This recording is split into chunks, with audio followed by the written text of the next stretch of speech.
I've owned a lot of cars over the years, probably a couple $1 million worth of cars. So my strategy has always been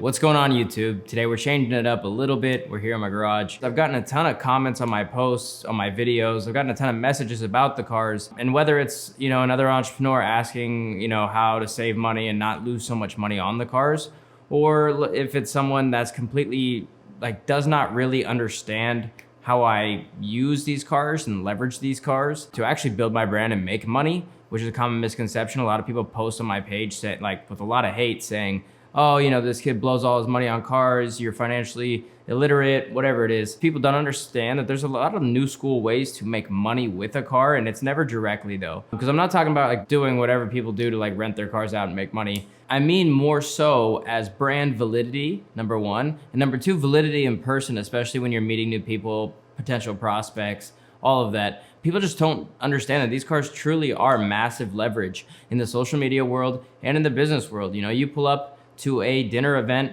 whether you rented this car or not, people are gonna respect you more than if you showed up in a Honda Civic. And that's just what people's perceptions are. So when I decided to get into this entrepreneur space, I really wanted to leverage the fact that I could use that poor perception to the maximum. And what I mean by that is, so my strategy has always been to buy a couple year outdated cars, right? Where they've already depreciated most of the money, and buy them at a deal and then keep them for about a year. And when I sell it, I actually usually generally don't lose money. So this whole video today is about kind of the cars I've been through, number one, how I use these cars as leverage for me personally and my brands, and then also how I don't really lose any money on these cars. Sometimes I'll lose a couple $1,000, and that's generally because I'm buying them in California.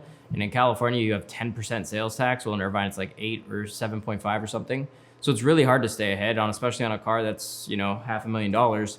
You're looking at a little less than 10% of that, and that's like $35,000 that goes out the window with sales tax.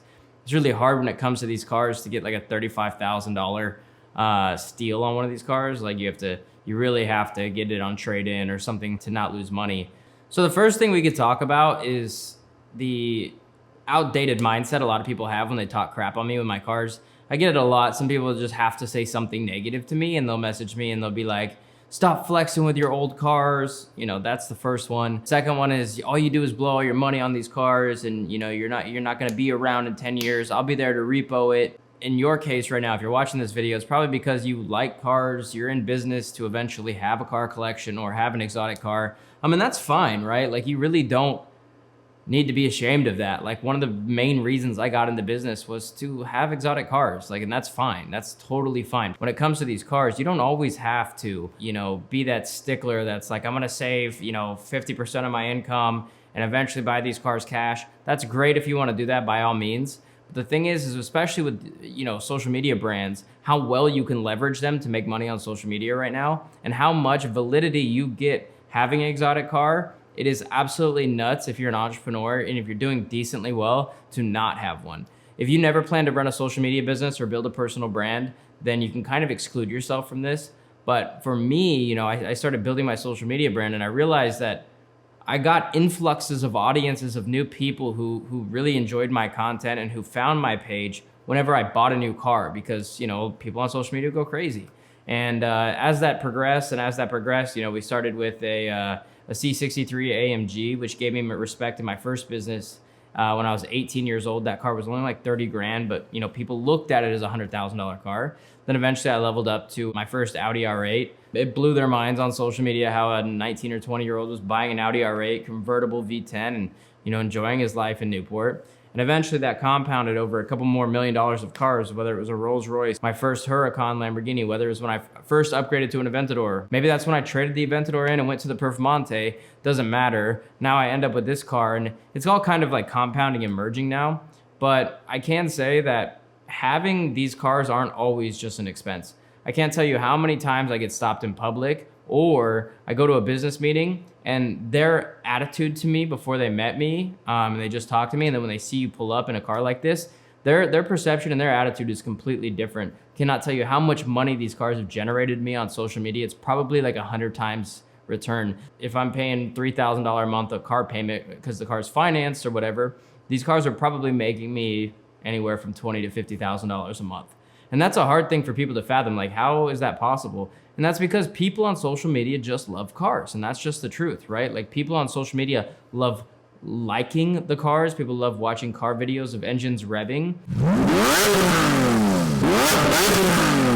And a lot of young entrepreneurs are getting into the game for cars. And I realized that I should just take advantage of a market that already wants to see this stuff anyways. That's pretty much how I keep my cars. I think they're free because they don't really cost me anything because they generate so much money. Now, I've owned a lot of different types of cars, whether that's Maserati, whether that's Rolls Royce, whether that's Lamborghini, mostly Lamborghinis, whether that's Bentley. I've owned a lot of different cars. And I can say that generally, I haven't spent anywhere near what you would think I have on these cars. Because when I got my first exotic car, I made sure to do some networking in my local town. And I talked to all the exotic car shops, all the places that do oil changes, that change tires, that do all of that stuff. And I ended up networking my way into becoming friends with someone local to me. Didn't happen overnight, but if you are someone that's trying to be an exotic car enthusiast, I would definitely recommend doing that. And I haven't paid more than $500 for an oil change on any of my cars in, I can't tell you how long. The Audi R8s were $400. The Hurracans were $500. The Rolls Royce was like $500. You have to find a shop that can actually turn off the light and do a good job. I'm not telling you guys to go to like some local bummy place. Like, go to a place that does exotics, but network your way up, because then oil changes don't really cost anything. It's a couple $100, and when in the grand scheme of things, it's not that much. If you need to take this car to Lambo, it's like $3,000 or $2,000 for an oil change. So that's the first thing I did, is I definitely networked my way up and got in with some people that definitely could save me some money. The second expense that pops up a lot is tires. But the funny thing is I've only changed tires on these cars maybe like 3 or 4 times. Generally, it's like $300 a tire. But most of these cars, when I get them, they have pretty solid tires left. I don't usually drive as much as a normal person. I put about 1,500 miles on per car per year. And I just try to stay under that because I don't really it's hard to get a deal, fight depreciation, and then depreciate the car even more by using it so much.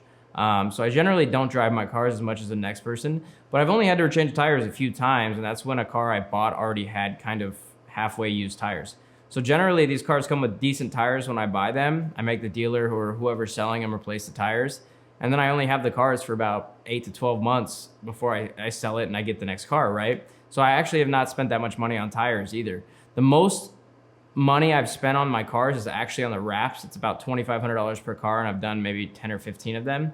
So I'm probably at like $25,000 or $50,000 in wraps, which that's pretty expensive, but I do like making the car my own. So that's the cost that I eat on my own. So right now I currently have the Lamborghini Aventador SV. This is a 2016.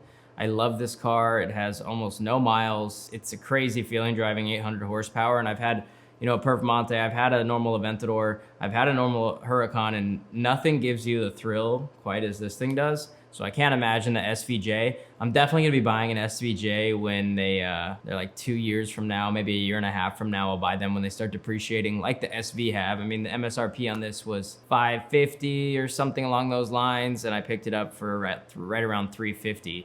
And that was a steal. So right now they're all about $380, $390 on the market. The second car I have right now is a Lamborghini Urus. That car is unbelievably amazing. I love that car, but I'm a little bored of it. So I'm actually thinking about upgrading and selling that car. I also don't want to be the one that takes the hit on the Urus. So this is one thing that you have to be smart on. I bought the Lamborghini Urus, a 2018 or 2019? I don't remember, for 240 grand. It was barely used. I'll probably get just around there when I sell it because I got a deal on that as well.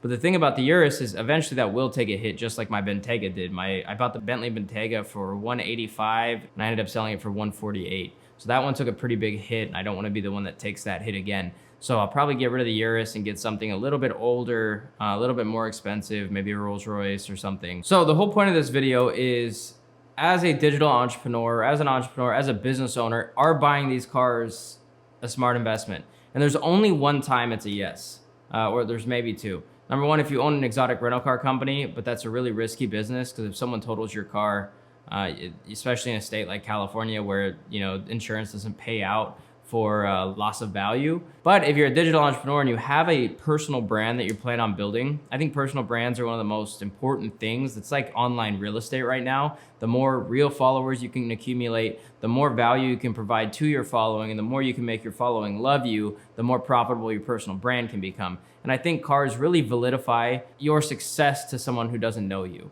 And that's one thing that a lot of people don't realize. You know, when some people go to my YouTube channel or they go to my Instagram, they see, oh my gosh, this guy has these cars, this guy's cool. Then they see I'm cool after that. It's a double effect, right? And a lot of people hate on the cars. A lot of people do whatever they're gonna do. At the end of the day, I've probably brought in maybe like 90% of my following because of these cars. And so if you are building a personal brand and you plan to do it for a long time, these cars can make you money. Without a car, I have a hard time saying that unless you have built real businesses and you're on a stage all the time, and you have really high credentials, and you know, you're on podcasts or whatever, you're gonna have a hard time getting noticed without having things that success brings. So having an exotic car definitely helps build your audiences, there's no doubt. But if you're an entrepreneur and you have no interest in building a personal brand, I would not touch these cars unless you're buying them cash with money that's just fun money, fun coupons. Because at the end of the day, a lot of people finance these cars, and I think it's really, really, really stupid to borrow money to buy a depreciating asset, because you're paying interest on something that's already depreciating, so you're losing money on two fronts. I think it's really dumb. So if you're not a personal brand entrepreneur or you're not ultimately successful, I would stay away from the cars for a bit, while you stack up, while you build your money, while you do that. If you are building a personal brand, you are wanting to do some stuff on social media, or the only reason you got into business is to have one of these cars, and $2,000 a month payments isn't that big of a deal to you, then why not? Do it if you want to do it. People are like, oh man, you need to stack up, you need to save every penny. It's like, okay, well, I worked my ass off for the last 5 years. I think I can, buy my own car, do whatever I want to do. Just make sure you guys are smart. Make sure you guys are smart with your money. Don't be dumb. I know so many people that have tried to buy these cars, bought in a car, they couldn't handle the payments, et cetera, et cetera. So if you guys do have a passion for cars like I did, make sure you guys do it right. Make sure you guys buy smart, right? Buy your cars where you can eventually sell them and not lose that much money, or possibly make money. I've had a few times I've made money. Now, the times I've lost money has definitely pushed the scale towards I've lost my money on my cars, but I've used my brand to recoup that money. Make sure you guys figure out a way to, take care of your cars much cheaper than just going to the Lamborghini dealerships. That's a waste of money to me. If you could get an oil change on this car for $500, why spend $2,000 on a Lamborghini? And, tires, all of that. Make sure you guys take care of your insurance, do all of that right. And, if you have these cars, leverage them, build a personal brand, and see where it goes, right? Just start posting them. People will just ask you what you do all the time. And if you want to start a course or just give free information, just build a podcast, speak on stage for money, who cares, right? But just build a personal brand if you have the assets to do it, right? I just wanted to give you guys a little bit behind the scenes of what I do with these cars and kind of how I think about them. So make sure you guys give a like for the YouTube algorithm, hit subscribe, comment what you guys' favorite car of mine that I've had, or any questions you have about cars, and I'll be happy to answer them. So until next time, guys, peace out.